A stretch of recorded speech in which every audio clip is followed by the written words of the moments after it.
Até quando a intolerância, a violência, o preconceito e o desrespeito vão vitimar os cristãos? Em pleno século XXI, existe gente que precisa se calar, é forçada a renunciar à fé e realizar encontros secretos para ter um momento de comunhão entre irmãos. Há cristãos que estão presos a rígidas tradições religiosas, que são passadas de geração em geração e que dificilmente vão conseguir andar pelas ruas, pregar e falar livremente sobre o Deus que salva, cura e liberta, e que trouxe transformação para as próprias vidas. Se lermos a Bíblia sem selecionar os textos, a gente vai perceber que ser cristão é ser perseguido.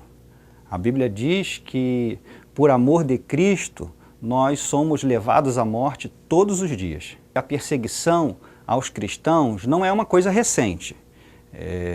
O próprio Jesus avisou os seus discípulos que isso ia acontecer.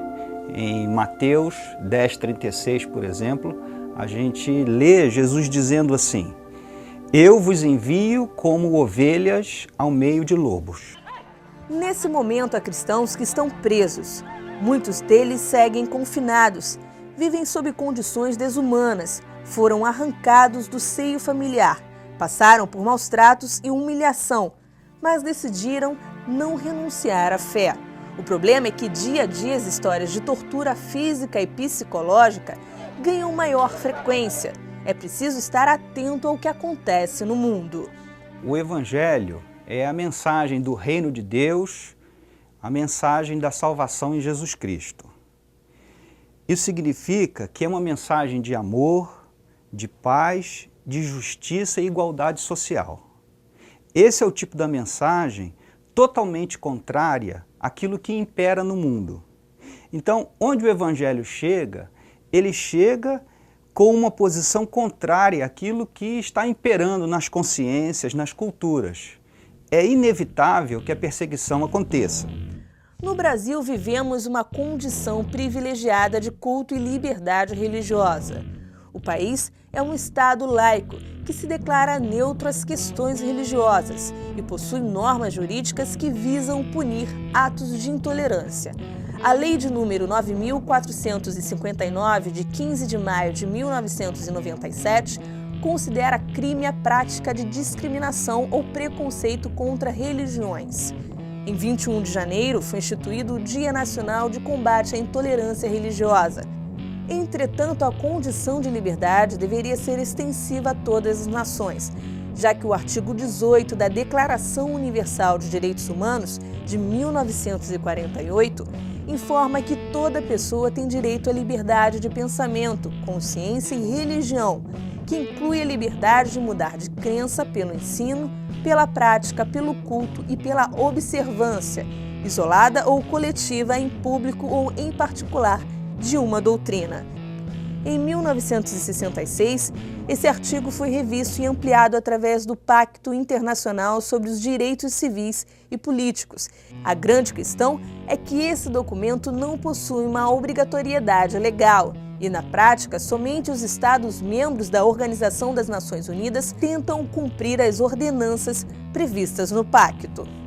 Atualmente, 200 milhões de cristãos sofrem perseguição religiosa no mundo.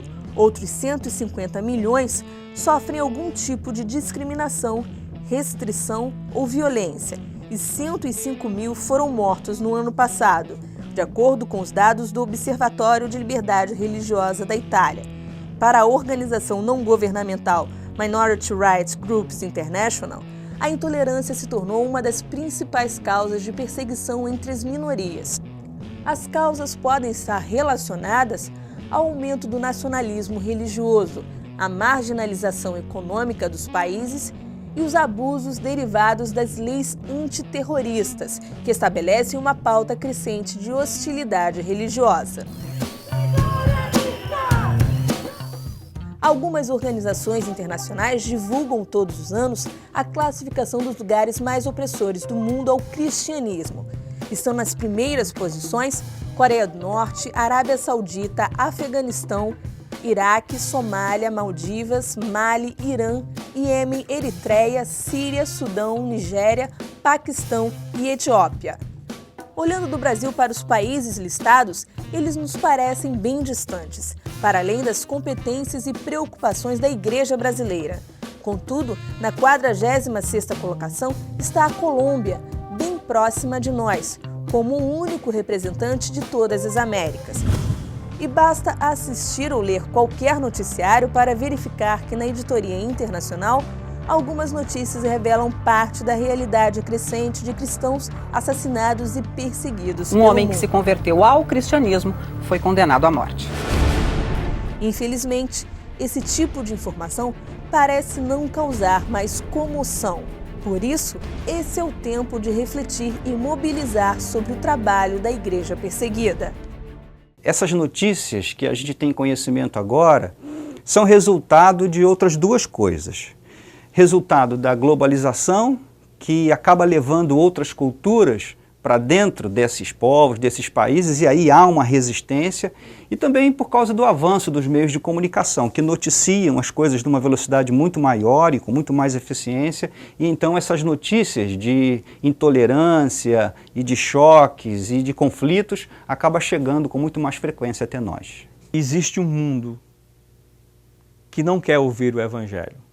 Existe um povo, existe um grupo de pessoas que são hostis ao Evangelho de Jesus Cristo. O apelo que faço é que você ore, é que você entenda que a opção que nós temos é não ter opção de não pregar o Evangelho. Precisamos pregar esse Evangelho, custe o que custar. E o que você precisa fazer? Se você não vai até lá, você pode orar, você pode contribuir, você pode ler, estudar, acompanhar, porque essa igreja perseguida, essas pessoas que vão conhecer a Cristo, ela precisa de você também.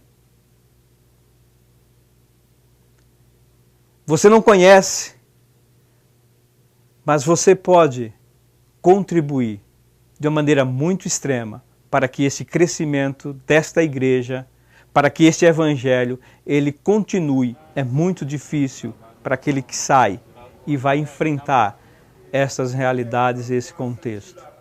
Os resultados são poucos, os resultados são lentos, mas eles estão acontecendo. Por quê? Porque é o evangelho do poder de Deus. Não somos nós que convertemos, não somos nós e nem você que transforma, é Deus. Nós estamos indo para semear.